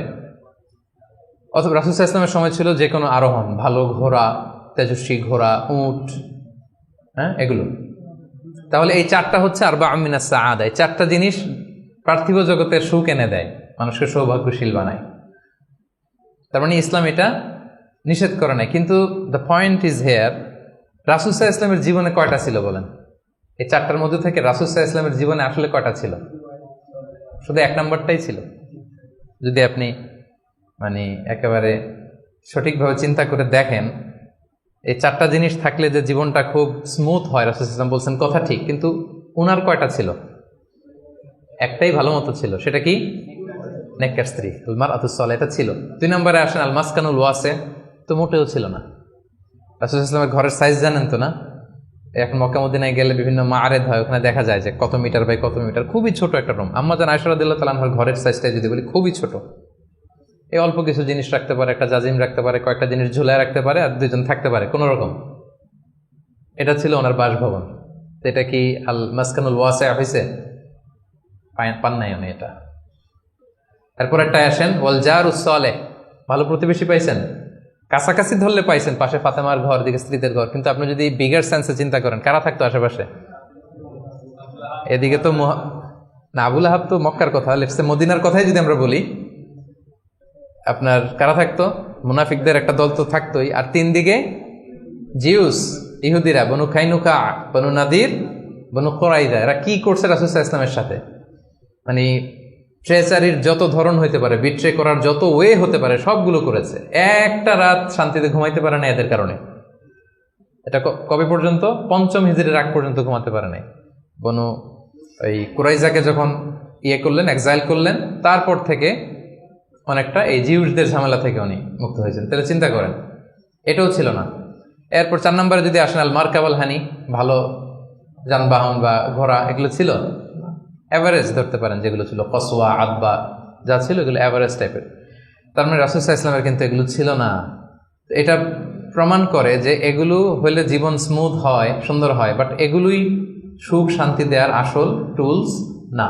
আসল সুখ বলেন না একটু সবাই, আসল সুখ মনের সুখ। এটা খেয়াল রাখতে হবে। এটা আমি কোত্থেকে নিয়েছি? এটা হাদিস থেকে নিয়েছি। এই যে রাসূল সাল্লাল্লাহু আলাইহি ওয়াসাল্লাম বলছে যে লাইসাল গিনা আন কাসরাতিল আরাব, অনেক সম্পদ থাকলে এটাই অন্তরের মজা, শান্তি, প্রাচুর্যতা না। ওয়ালাকিন্নাল গিনা গিনান নাফস, মূল সুখ হচ্ছে অন্তরের সুখ, মূল ধনাঢ্যতা হচ্ছে অন্তরের ধনাঢ্যতা। আপনার অন্তর হ্যাপি তো সব হ্যাপি। আপনি না খেয়ে, সামান্য খেয়েও, আপনি ছোট্ট ঘরের ভিতরে আপনি সুখ আর সুখ, এরকম ফ্যামিলি আছে না? আপনারা কি মনে করেন যে রিক্সাওয়ালার যে বস্তির ভেতরে কুড়ে ঘরে কোনো সুখ নাই? কথা বলেন, আছে না? আছে। এদেরকেও আল্লাহ সুখের সন্ধান দিয়েছেন। তো নট নেসেসারি যে আপনার টাকা পয়সা এগুলো হইলেই সুখ হবে না। আরেকটা হাদিস আমি ইবনে মাজাহ থেকে একটু শোনাই, খুব চমৎকার হাদিস। হাদিসটা সুনান ইবনে মাজাহ এসেছে, মান কানাতিদ দুনিয়া হাম্মাহু ফারাখাল্লাহু আলাইহি আমরাহু ওয়া জাআলা ফাকরাহু বাইনা আইনাই। লম্বা হাদিস, আমি অর্থটা বলি। হাদিসটা একটু খেয়াল করেন আমার সাথে। রাসূলুল্লাহ সাল্লাল্লাহু আলাইহি ওয়াসাল্লাম বলেছেন, পার্থিব চিন্তা যাকে মোহগ্রস্ত করবে, মানে যে দুনিয়া নিয়ে পেরেশান, তার কি হবে দেখেন, তার কাজকর্মে আল্লাহ তাআলা অস্থিরতা ঢেলে দিবেন, সে অস্থির হবে। দারিদ্রতা হবে তার নিত্যসঙ্গী, এবং এই পার্থিব স্বার্থ সে ততটুকুই পাবে যতটুকু তার তাকদিরে লেখা আছে, এর বেশি পাবে? অস্থির যদি হন, আপনি পেরেশান হন, যত পেরেশান হন, আপনার তাকদিরে যা লেখা তার চেয়ে 1 ইঞ্চিও বেশি পাওয়া যাবে নাকি? যাবে না। আর যার উদ্দেশ্য হবে আখিরাত, আল্লাহ তার সবকিছু স্মুথ করে দিবেন, সুবহানাল্লাহ।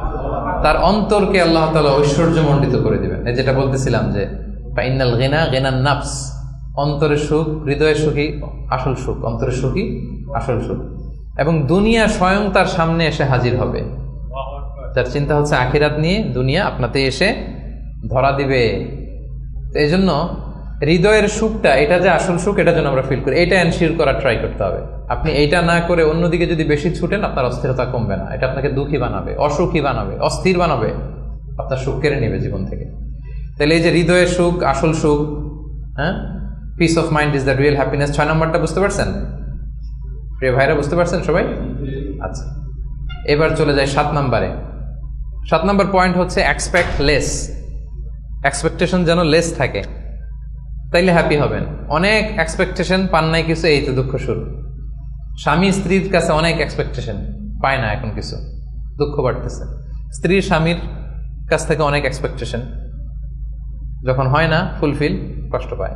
বন্ধুর কাছে এক্সপেকটেশন অনেক বেশি, বাবা ছেলের কাছে এক্সপেকটেশন অনেক বেশি, সুপারভাইজার ছাত্রের কাছে এক্সপেকটেশন, ছাত্রের সুপারভাইজারের প্রতি। এই যে এটা তো বাস্তবতা, তাই না? যখন আপনি হাই এক্সপেকটেশন নিয়ে থাকবেন কিন্তু আউটকাম এরকম পাচ্ছেন না, তো কি হ্যাপি না আনহ্যাপি? বলেন, হ্যাপি না আনহ্যাপি? কিন্তু এক্সপেকটেশন খুব একটা আপনি বেশি করেন নাই, এরপরে আপনি যদি বেশি পান কেমন লাগবে? ভালো লাগবে না? আমার এক্সপেকটেশন নেই, একটা হইলেই হইলো, এরপরে দেখি মাশাআল্লাহ শুধু আসতেছে, কেমন লাগবে? ভালো লাগবে? হ্যাঁ, এই জন্য এক্সপেক্ট লেস। এক্সপেক্ট লেস মানে I am not talking about the goal. Goal should be higher and bigger. Goal বড় হবে, কিন্তু আপনার এক্সপেকটেশন যেন অনেক বড় না হয়। আপনার জীবনের গোল থাকবে বড়, কিন্তু আপনি যদি অনেক এক্সপেক্ট করেন জীবনের প্রতিটি ক্ষেত্রে, যখন ওই এক্সপেকটেশন ফুলফিল করবে না, আপনি কষ্ট পাবেন। এজন্য কালকে কি খাবো, আগামী মাসে কি হবে, এরপরের বছর, এই যে হাহুতাশ করা, অনেক এক্সপেক্ট করা, এটা মানুষের জীবনে দুঃখ নিয়ে আসে। আপনি আজকের জন্য বাঁচেন, কালকের তো জন্মই হয় নাই, আগামীকালের জন্ম হয়েছে। আজকের চিন্তা করেন, আজকের এটা নিয়ে আপনি থাকেন, দেখবেন যে হ্যাপি আপনি।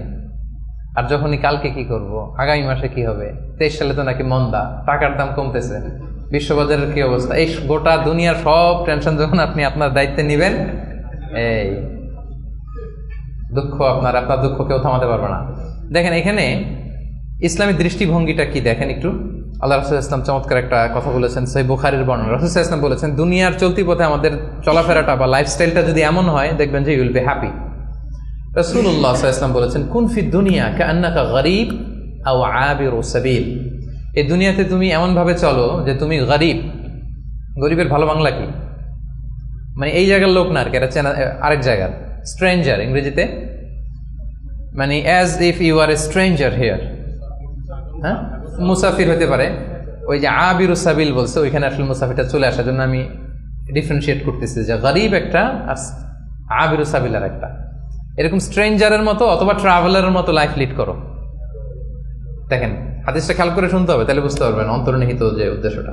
এই দুনিয়াতে এমন ভাবে চলো as if you are a stranger in this দুনিয়া or you are a traveller. আচ্ছা, এবার আমাকে উত্তর দেন। লেটস সে আপনার পেনাঙে যাইতে হবে, পেনাঙের ফ্লাইট ধরেন যে কেএলআই 2 থেকে 2টায়, দুপুর 2টায়, যে শোনেন যে 3 ঘন্টা ডিলে। কয় ঘন্টা? তা এখন 3 ঘন্টা যেহেতু ডিলে, তাহলে একটা ইজি চেয়ার কিনে নেই এয়ারপোর্টে, কি বলেন? একজন করলো কি, ইজি চেয়ার একটা কিনে নিল। এরপর ধরেন যে অনেক খাবার দাবার ওখানে কিনে নিল, এরপর ওখানে একটা এটা কিনলো সেটা কিনলো, মানে ওখানে একটা খাট কিনে নিল, এটা কিনে নিল। বিশাল এয়ারপোর্টের মধ্যে সে বিশাল আয়োজন করতেছে 3 ঘন্টা এনজয় করার জন্য। কোনো পাগলও কি এমনটা করে? কেন করে না? কারণ আবিরু সাবিল, সে তো ট্রাভেলার। 3 ঘন্টা তো কোনো রকম সুরাউতে যায় একটু নামাজ পড়তে পড়তে, অথবা একটু কোরআন তেলাওয়াত করতে করতে, অথবা ক্ষুধা লাগলে একটু কেএফসিতে ঢুকে একটু ফ্রেঞ্চ ফ্রাইস খাইতে খাইতে তো চলে যাবে। কি বলেন? এভাবেই তো আমরা কাটাই। আমরা ফ্লাইট ডিলে হলে কি করেন বলেন? 3 ঘন্টা ফ্লাইট ডিলে হয়েছে, এয়ারপোর্টে কি করেন? কিছু জরুরি ফোন কল আছে, সেরে নেই নাকি? একটু পত্রিকায় ঢুমারি, কি কি নিউজ আজকে দেশে বিদেশের একটু দেখি, তারপরে একটু নামাজ পড়ে নেই, বা একটু অজু করে নেই, একটু ওয়াশরুম সেরে নেই, ক্ষুধা লাগলে একটু মিনুম খেয়ে নেই, বা এটা একটু করে নেই। এইভাবে আমরা সাধারণত আমাদের ফ্লাইট ডিলে হলে টাইম পাস করি। তো এখন রাসূল ইসলাম বলছেন এই দুনিয়ার পুরো জীবনটাই আসলে তো এটা তো একটা ট্রানজিশন পিরিয়ড। আমরা মানে আমাদের ভাবনাতেই ওইটা আনি না যে আমাদের বিশাল এক জগৎ, আমাদের বিশাল এক ব্যবস্থাপনা ওখানে পড়ে আছে, ওইটার ওইভাবে ফিল করি না। বলি, পড়ি, শুনি, কিন্তু ফিলিংসটা ওইভাবে আসে না। মানে এমনভাবে এই দুনিয়াতে আষ্টে পৃষ্ঠে দুনিয়া কেন্দ্রিক আমাদের এমন ভাবনা। একটা মজার ঘটনা বলি। নূহ আলাইহিস সালামের সময়ে এক মা তার ছোট বাচ্চাকে কোলে নিয়ে আল্লাহ নবী নূহ আলাইহিস সালামের কাছে এসে বলতেছেন, ইয়া নবী আল্লাহ, হাযা ইবনি উদউ আল্লাহ লা, আমার ছেলে একটু দোয়া করে দেন। তো নূহ আলাইহিস সালাম বলতেছেন, কাম উমরু, তোমার ছেলের বয়স কত? তো সে বলতেছে, সালাসুমি আসানা, 300 বছর। কোলের শিশু বয়স কত শুনতেছেন? 300 বছর। নূহ আলাইহিস সালাম বলে, তোমার কোলের শিশু 300 বছর বয়স, অবশ্যই দোয়া করব, আল্লাহ তার জীবনে বরকত দেখ। কিন্তু তুমি কি জানো, শেষ জামানার যে উম্মতরা আসবে তারা 60 থেকে 70-এর মধ্যে সব মরেই যাবে। আমাদের গড় বয়স এটা না, রাসূল সাল্লাল্লাহু আলাইহি ওয়াসাল্লাম বলেছেন, আমারু উম্মতি মা বাইনা 60 ইলা 70, আমার উম্মতের গড় বয়স 60 থেকে 70। ওয়া আকাল্লুহুম মা ইয়াজুযু যালিক, অল্প কিছুই এটা ক্রস করে বেশি হায়াত পাবে। 80, 90, 100 এরকম হায়াত তো খুব কম না, রেয়ার কেস না? অ্যাভারেজ বয়স কত আমাদের? 60 থেকে 70। তো বলতেছে যে তুমি যে দোয়া চাইলা, ভালো, আমি দোয়া করি, তবে জেনে রেখো শেষ জামানার উম্মতদের গড় বয়স হবে 60 থেকে 70। এই কথা শুনে তো মহিলা বলে, ইয়া নবী আল্লাহ আয়াবনুন আল বুয়ুত, তাহলে তারা কি দুনিয়াতে ঘরবাড়ি বানাবে? মানে 60-70 হলে তার ঘরবাড়ি বানানো লাগে না, কি বলেন?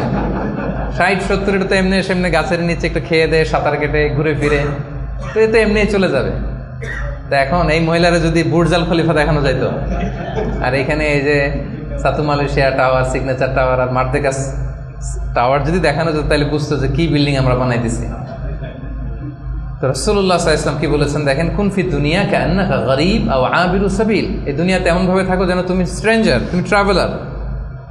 এবং ইবনু আমর রাদিয়াল্লাহু তাআলা আনহু বলতেন, ইদা আমসাইতা ফালা তানতাযিরিস সাবাহ, এখন রাত তো, কালকে সকাল যে পাবা এটা নিয়ে বসে থেকো না, আশা করো না এত বেশি। পাইলে বোনাস, পাইলে কি সকাল পেয়ে গেছি, রাতের অপেক্ষা করো না। ওয়া ইদা আসবাহতা ফালা তানতাযিরিল মাসা, সকাল পাইছো তো রাতের জন্য বসে থাকো না, যদি পাও রাতটা তাহলে বোনাস, খুশি লাগবে। বোনাস পেলে কেমন লাগে?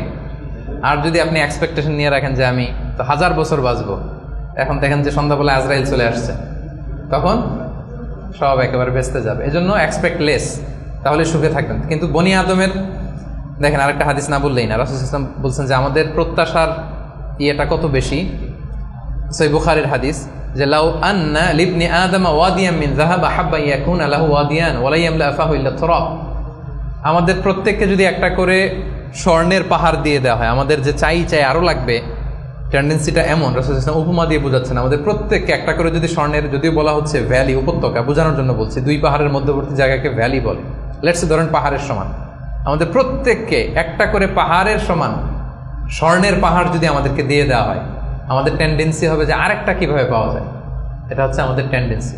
এবং কবরে যাওয়ার আগ পর্যন্ত এই চাহিদা কমবে না। আচ্ছা বলেন, একটা পাহাড় কেন, 1000 কেজি স্বর্ণ পাইলে তো আমরা 14 গোষ্ঠী খেয়ে তো শেষ করতে পারবো না, পারবো? তারপর আমাকে দেয়া হলো উহুদ পাহাড় পরিমাণ একটা স্বর্ণের পাহাড়, এরপর আমার আরেকটা কেন লাগবে, এটা বোঝান কেন লাগবে? কিন্তু হিউম্যান বিং এর নেচার, যারা আছে বেশি সে চায় বেশি, তার ডিমান্ড বেশি, তার এক্সপেকটেশন বেশি। এজন্য সম্পদ হইলেই যে সুখ আসবে এমন না। খেয়াল রাখবেন, মানুষ যত ধনী হয় তার রিজিকের পেরেশানি তত বাড়ে, কিন্তু ধনী হয়েছিলই রিজিকের পেরেশানি কমানোর জন্য। কি বলেন? এই যে আমরা ধনী হইতে চাই কেন? যাতে রিজিকের টেনশনটা কমে, হ্যাঁ, একটা সুন্দর লাইফ লিড হয়। কিন্তু যত ধনী হচ্ছি পেরেশানি কি বাড়ে না কমে বলেন তো? এই জন্য expect less, you will be happy. এই পয়েন্টটা বুঝতে পারছেন? আচ্ছা, 8 number, do not expect gratitude from anyone. কাছাকাছি কিন্তু একটু ভিন্নতা আছে। কারো কাছ থেকে আপনি গ্র্যাটিটিউড আশা করে বসে থাকবেন না, মানে অন্য কেন আমার কাজের অ্যাপ্রিসিয়েট করলো না, আমার কেন থ্যাঙ্কস দিল না, হ্যাঁ আমার মূল্যায়ন করলো না, আমার দাম দিল না, আমার নামটা নিল না, এরকম হয় না সমাজে? আছে না যে আমার নামটা তো নিল না, কি বলেন, আমার তো মূল্যায়ন করলো না, আমার তো দাম দিল না, ওরা আমি দেখে নিব। এইটা যখন আপনার মধ্যে আসবে যে আমারে কেন অ্যাপ্রিসিয়েট করে না, আমাকে মূল্যায়ন কেন করে না, এই তো আপনি আপনার সুখ নষ্ট করে দিলেন।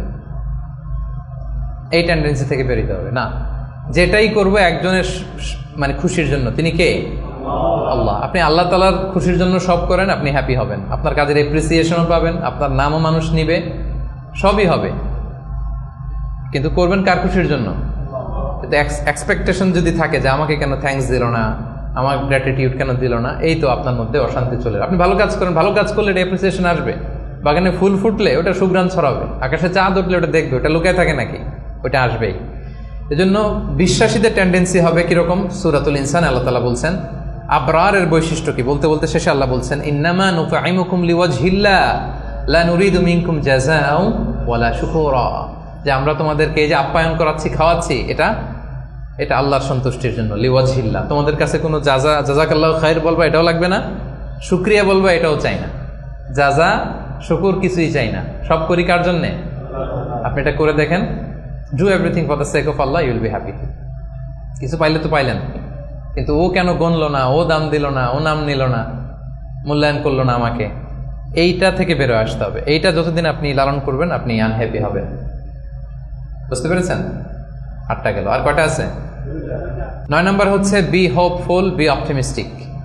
আশাবাদী হইতে হবে। বিশ্বাসীরা সবসময় আশাবাদী হয়। শয়তানের মিশন হচ্ছে আমাদেরকে হতাশ বানানো।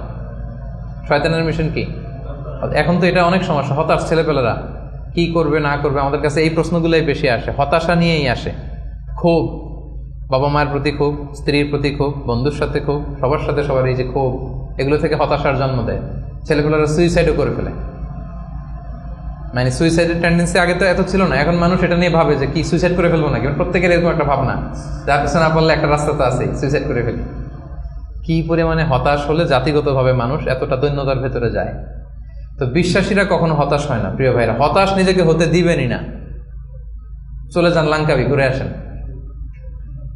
চলে যান কেএলসিসি, ঘুরে আসেন, ওই যে ওয়াটার ডান্সিং আসেন না, দেখে আসেন একদিন সন্ধ্যা, যেটা ভালো লাগে ওটা করেন। হতাশ হইতে দিবেন না মনকে, পারা যাবে না।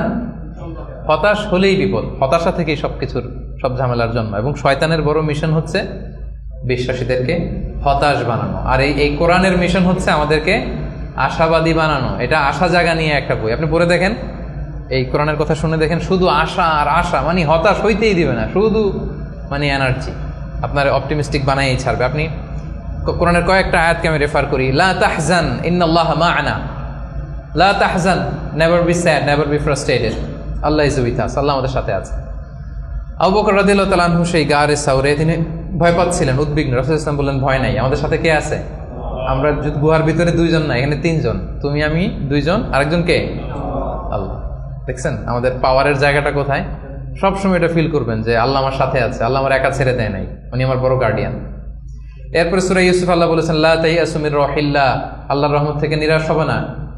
ইন্নাহু লা ইয়াইয়াসু মির রাহিল্লাহ ইল্লাল কওমুল কাফিরুন, কাফেররা ছাড়া কেউ আল্লাহর রহমত থেকে নিরাশ হয় না। কুল ইয়া ইবাদিয়াল্লাযিনা আসরাফু আলা আনফুসিহিম লা তাকুনাতু মির রাহমাতিল্লাহ, আল্লাহর রহমত থেকে নিরাশ হয়ো না। ইন্নাল্লাহা ইয়াগফিরুদ যুনুবা জামিআ, আল্লাহ তুমি চোখের পানি ছেড়ে অশ্রুসিক্ত হৃদয় নিয়ে আল্লাহর কাছে চাও, আল্লাহ তোমাকে ক্ষমা করে দিবেন। তিনি তো ক্ষমা করার জন্য বসে আছেন। এভাবে আপনি দেখবেন যে আপনার যে কোনো মুমেন্টে আল্লাহর দরজা খোলা 24/7। সূরাতুল ইনশিরায় আল্লাহ বলছেন, ইন্নামা আল উসরি ইউসরা, কষ্টের পরেই কি আছে? স্বস্তি, সুখ। সুখের কথা শুনলে এনার্জি আসতেছে না, যে এখন কষ্ট যাচ্ছে আমার, কিছুদিন পরে কি আসতেছে? সুখ আসতেছে। এটাই নিয়ম। ওয়ালা তাহিনু ওয়ালা তাহজানু ওয়া আনতুমুল আ'লাউনা ইন কুনতুম মুমিনিন, আপনি বিপদে আছেন, আপনি অপ্রেসড, আল্লাহ বলতেছে চিন্তা নাই, টেনশন নাই, তুমি যদি মুমিন হও, বিশ্বাসী হও, বিজয় তোমার হবেই, বিজয় একদিন তোমার হবেই হবে। তো এই যে কোরআন আমাদেরকে এইভাবে মোটিভেশন দেয়, আমাদেরকে হোপফুল থাকতে বলে, অপটিমিস্টিক থাকতে বলে। এবং আপনি যদি খেয়াল করেন যে আমাদের হতাশ হওয়ার কোনো সুযোগ নাই, তো আমাদের, আপনি সুখে আছেন তো আপনি শুকরগুজার হবেন। আমরা সুখ আসলে, বুশরা, সাকসেস আসলে আমরা কি করি? আলহামদুলিল্লাহ। তাহলে শুকুর, আল্লাহ শুকুর করলাম, শুকুর করলে সওয়াব আছে না? আচ্ছা, এখন আমার বিপদ আসছে, পরীক্ষা, দুর্ঘটনায় পড়ছি, তখন আমরা সবর করব। কি করব? সবর একটা ইবাদত না? সওয়াব আছে না? তাহলে আমাদের মুমিনদের পুরো জিন্দেগিতে এই দুইটা ইবাদত ছাড়া কোনো একটা মুহূর্ত কাটে? আমার সারা জীবন হয় আমি শুকরে আছি, নয় সবরে আছি। কি বলেন? কন্টিনিউয়াস এই দুইটা ইবাদত কিন্তু মুমিনের জীবনে চলমান। আর এই দুইটা ইবাদতের কারণে কন্টিনিউয়াস আপনি সওয়াব পেতেই থাকবেন। আপনি শুকুর গুজার অবস্থায় আছেন, শুকুরের সওয়াব আমল নামে উঠতেছে। বিপদে পড়ছেন, হসপিটালে আছেন, অসুস্থ, কি করতেছেন তখন? সবরের সওয়াব আমল নামায় উঠতেছে কন্টিনিউয়াস। তো এই যে আমি কন্টিনিউয়াস সওয়াব পেয়ে যাচ্ছি, এটা কি আপনার মনে আশা জাগায় না? কি বলেন? এমনকি রাসূল সাল্লাল্লাহু আলাইহি ওয়াসাল্লাম বলেছেন, হাত্তা শাওকাতি ইউশাকুহা ইল্লা কাফারাল্লাহু বিহা মিন খাতায়া। তোমার জীবনের দুঃখ, কষ্ট, জ্বালা, যন্ত্রণায় প্রতিটা কষ্টের মধ্য দিয়ে আল্লাহ তোমার গুনাহ মাফ করে দেয়। আপনার জ্বর হয়েছে, গুনাহ মাফ। দুর্ঘটনা হয়েছে, গুনাহ মাফ। পিছলে মাটিতে পড়ে গেছেন, পা ভেঙে গেছে, গুনাহ মাফ। এমনকি বড়ই গাছে উঠছেন বড়ই খাওয়ার জন্য, বড়ই একটা টান দিচ্ছেন, দিকে কাঁটা ঢুকে গেছে, ইস ব্যথা, এই যে ইস বলে কষ্ট পাইছেন, আল্লাহ বলছে এই কষ্টের কারণে গুনাহ মাফ করে দিলাম। আশা জাগে, আশা। আপনি হতাশা পান কই এবার আমারে বলেন? আপনি কোন ডিকশনারিতে হতাশা খুঁজে? হতাশার তো কোনো সুযোগই নাই আমাদের পুরো জীবনটা হচ্ছে আশা দিয়ে ভরা, শুধু আশা আর আশা। এই যে আমরা এই পৃথিবী থেকে বিদায় নিবা, আমরা মারা যাবো, এটা আপনার হতাশ লাগে? কষ্ট লাগে? আরে এটাই তো আসল আশার জায়গা। দেখেন, এই দুনিয়ার কষ্টটা আমি আপনার বুঝাই। কিছুদিন আগে আব্বা মারা গেল, ধরেন, এই যে কষ্ট। এরপরে গেল আম্মা, আহারে কষ্ট। এরপর বউ মারা গেল, আহারে কষ্ট। এই দেখেন কষ্ট, অন্যান্য কষ্ট বাদ দিলাম, আমার প্রিয়জনরা যে আমার থেকে বিদায় নিচ্ছে একটার পর একটা, আমার তো ক্ষতবিক্ষত হচ্ছে না হৃদয়? আমি কষ্ট পেতে পেতে আপনি কত কষ্ট পাবেন? ওইখানে এই কষ্ট আছে আপনার? ওইখানের কথা ভাবলেই, আরে আমার বউরে তো আমি ওখানে পাবো, আরে আমার দাদাকে তো আমি ওইখানে পাবো, আমার আব্বাকে আমি এত ভালোবাসতাম, আমার আব্বার ওইখানে পাবো আমি। বিশ্বাসে যদি হয়, আমার আব্বা, আম্মা, স্ত্রী, দাদা, দাদি মিলে আজীবন আতাআন গায়রা মাজজুজ, চিরকাল ওখানে থাকবো। তো মৃত্যুকে তো মুমিন ভয়ই করেন, এটা তো একটা আনন্দের বিষয়। আচ্ছা, আর উদাহরণ দিয়ে বলি, আপনি আছেন মালয়েশিয়াতে, আপনার জীবনের সবচাইতে কাছের মানুষ, প্রিয় মানুষ আপনার আব্বা, উনি থাকে আমেরিকাতে, 10 বছর আপনার দেখা নেই। এখন বলা হইলো তোমার গ্রাজুয়েশনও শেষ, ইউএস এর ভিসাও হয়েছে, তুমি মালয়েশিয়া থেকে ইউএসএ যাবা, তোমার সবচেয়ে বড় গার্ডিয়ান তোমার আব্বার সাথে দেখা করতে। খুব কষ্ট লাগবে না আপনার? কি লাগবে বলেন না কেন? কেমন লাগবে আপনাদের? আপনি মহা খুশি হবেন না? আপনার বাবা, আপনার পিতা, আপনার সবচেয়ে বড় গার্ডিয়ান, তার সাথে আপনি দেখা করতে যাবেন। বলেন, আমাদের জীবনের মরণের সবচেয়ে বড় গার্ডিয়ান কে? আল্লাহ। আমার সবচেয়ে বড় অভিভাবক কে? আপনার অভিভাবক কি চিনেন না এখনো? আমাদের সবচেয়ে বড় অভিভাবক কে বলেন তো? আল্লাহ। তো সেই অভিভাবকের কাছে আমি যাবো, আমি তো খুশিতে বাকবাকুম হয়ে বসে আছি, কবে যাব? এটা ফিল করতে হবে না? আমার আব্বা ইউএসএ তে থাকে, 10 বছর পরে আমার সবচেয়ে বড় অভিভাবক, আমার আব্বার কাছে যাবো, ওইটাতে আমি এত খুশি। তা আমার জীবন মরণ দুনিয়া আখিরাতে সবচাইতে বড় গার্ডিয়ান, সবচাইতে বড় অভিভাবক আমার বাবা। আমাকে যত বেশি ভালোবাসে তার চেয়ে আমাকে বেশি ভালোবাসে আমার আল্লাহ। আমার মা আমাকে যত বেশি ভালোবাসে তার চেয়ে আমাকে বেশি ভালোবাসে আল্লাহ। আমি আমাকে, আমার সত্তাকে যত বেশি ভালোবাসে, আমার চাইতে আমাকে বেশি ভালোবাসে কে? তো সে আল্লাহর কাছে আমি যাব। আপনাদের কি আশা জাগতেছে না? এরপরে দুনিয়াতে যত কষ্ট হয়েছে সবগুলোর তো বিচার ওই দিন হবে। হাইকোর্টে গেছেন, বিচার পান নাই, বিচার বসছে গ্রামে, বিচার পান নাই, অনেক আনসেটেল জিনিস দুনিয়াতে, আনসেটেল, এগুলো সেটেল হবে না ওই দিন? তো আসল খেলা তো ওইখানে, আসল হাসি তো আমরা ওইদিকে হাসবো, আমাদের আসল হাসি সুখ সব তো জমা পড়ে আছে ওইখানে, ওটা তো ফিল করতে হবে। এখন হতাশ হওয়ার স্কোপ আপনি কোথায় পেয়েছেন এবার বলেন আমাকে? হতাশ হবে না? হতাশ হওয়া যাবে? আমাদের হতাশ হতে চাইলেও ঘুরে ফিরে সুযোগ নেই। খুব চাচ্ছে একটু হতাশ হই, একটু টেনশন করি, তারপরেও সুযোগ নাই প্রিয় ভাইরা। তাহলে কি ছিল 9 নাম্বার? হোপফুল হইতে হবে। এই যে আমি যতগুলো বলছি, একটাও কি গোজামিল দিয়ে বললাম নাকি? যে কোনো রকম গোজামিল দিয়ে আপনাদেরকে আমি একটু হোপফুল বানানোর চেষ্টা করছি। আসলে কি গোজামিল না মহাসত্য এটা? তো আপনি হতাশ হন কিভাবে? আপনি তো এখান থেকে শান্তি খুঁজবেন, প্রশান্তি খুঁজবেন, আপনি তো আরো আশাবাদী হয়ে উঠবেন। তাইলে হতাশ হওয়া যাবে না। 10 নম্বর, রিমেম্বারেন্স অফ আল্লাহ, সর্বশেষ সুখী হওয়ার মাধ্যম এটা দিয়ে শুরু করার কথা ছিল, কিন্তু এটা দিয়ে শুরু করলে বলবো যে এই যে ওয়াজ শুরু করছে। তো এই জন্য আপনাদেরকে দুনিয়াবি কথাগুলো আগে বলে রিমেম্বারেন্স অফ আল্লাহ, যেটা 1 নম্বরেই আনার কথা ছিল, আমি শেষের দিকে নিয়ে আসলাম আপনাদেরকে। আমি তৈরি করে করে এখন বুঝতে সুবিধা হবে। আল্লাহর স্মরণে হৃদয় প্রশান্ত হয়। আল্লাহর স্মরণে যে হৃদয় প্রশান্ত হয়, আমার একটু আগের যে পয়েন্টটা, এটা যদি আপনি ফিল করেন ভেতর থেকে, প্রশান্ত হবে না আপনার? আপনি তো মানে বিশাল বড় আশা নিয়ে বুক বেঁধে থাকবেন, আপনার তো হতাশার কোনো সুযোগ নেই। আপনি ভিতর থেকে মনোদৈহিক প্রশান্তি, শান্তি, সুখ এটা অনুভব করবেন। আল্লাহর স্মরণ, আখিরাতের স্মরণ যার মধ্যে থাকে সে সুখী হয়, সে জীবনে শান্তি লাভ করে। আর আপনি যদি নাস্তিকদের দিকে তাকান, আপনারা জানেন ওরা কি কঠিন জীবন যাপন করে। বিশ্বাস করেন, টক শোতে অনেক বড় বড় কথা বলে, কিন্তু রাতের বেলা যখন মরণ নিয়ে চিন্তা করো, দম বন্ধ হয়ে আসে। আমরা মরণ নিয়ে কথা বলে দম বন্ধ হয়ে আসে, তো বুক ভরা দম নিয়ে আমি তো খুশি, আমি তো আমার রবের কাছে যাচ্ছি, আমার মহা অভিভাবকের কাছে। আতান গয়রে মাজুজ, এমন সুখ শান্তির সন্ধান আমি পাবো যেটা কাটাপ হবে না, কোনোদিন ছিনিয়ে নেওয়া হবে না, এটা চলবে তো চলবে মহাকাল। তো আল্লাহর স্মরণ, আখিরাতের স্মরণ আমাদেরকে খুব হোপ দেয়, আশা জাগায়, আশা জাগা নিয়ে। কিন্তু নাস্তিকদের কথা যদি চিন্তা করেন, ওদের জীবন মরণ নিয়ে যখন ভাবনা শুরু করে, ওদের দম বন্ধ হয়ে আসে, একটা সাফোকেটিং লাইফ ওরা লিড করে। এজন্য আল্লাহ তাআলা বলছেন, আলা বিযিকরিল্লাহি তাতমাইন্নুল কুলুব।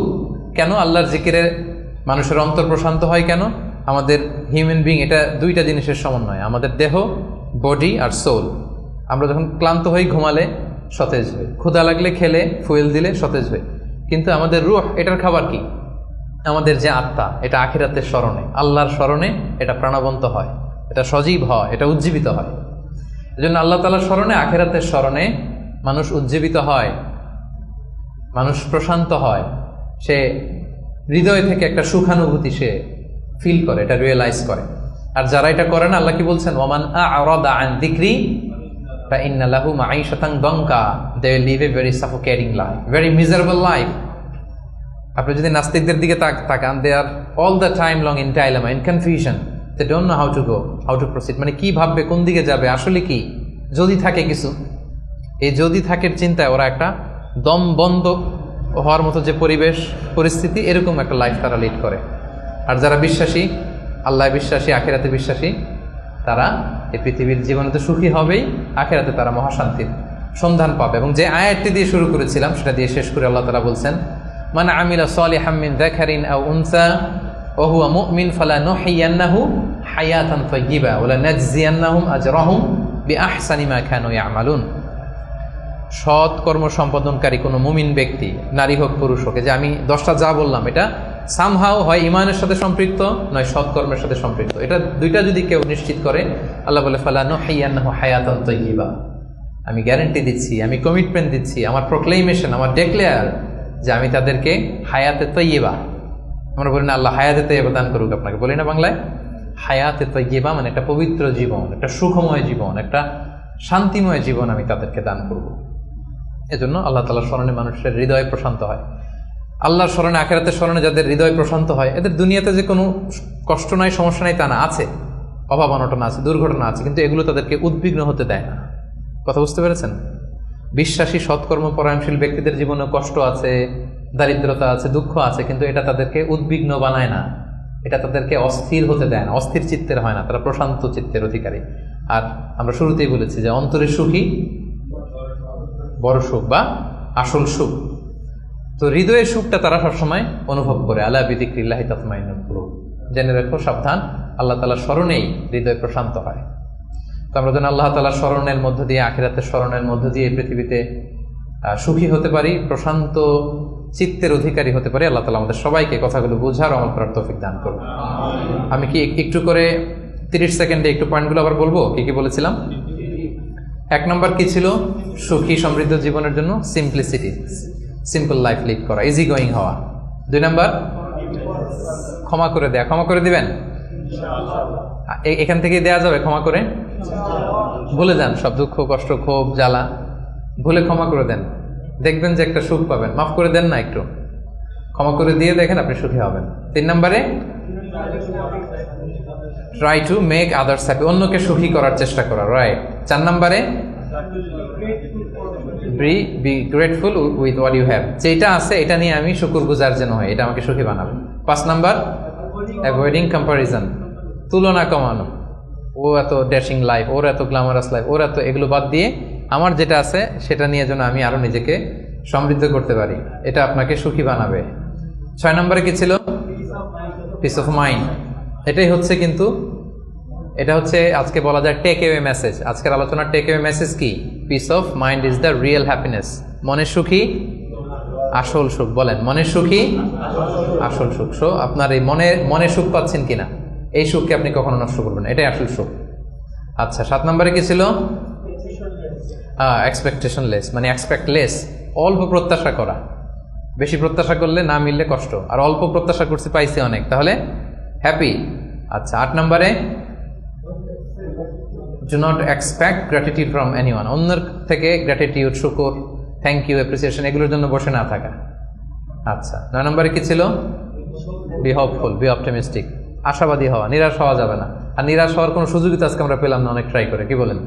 সো নিরাশ মোটেও হওয়া যাবে না। আর 10 নম্বরে কি ছিল? রিমেম্বারেন্স অফ আল্লাহ, আলা বিযিকরিল্লাহি তাতমাইন্নুল কুলুব। আল্লাহর স্মরণের মধ্যে দিয়ে হৃদয় প্রশান্ত হয়। আল্লাহ তাআলা আমাদের সবাইকে একটা হ্যাপি, পিসফুল, মানে life with full of contentment, tranquillity, একটা হ্যাপি অ্যান্ড পিসফুল লাইফ যেন আমরা লিড করতে পারি। আল্লাহ তাআলা আমাদের সবাইকে তৌফিক দান করুন।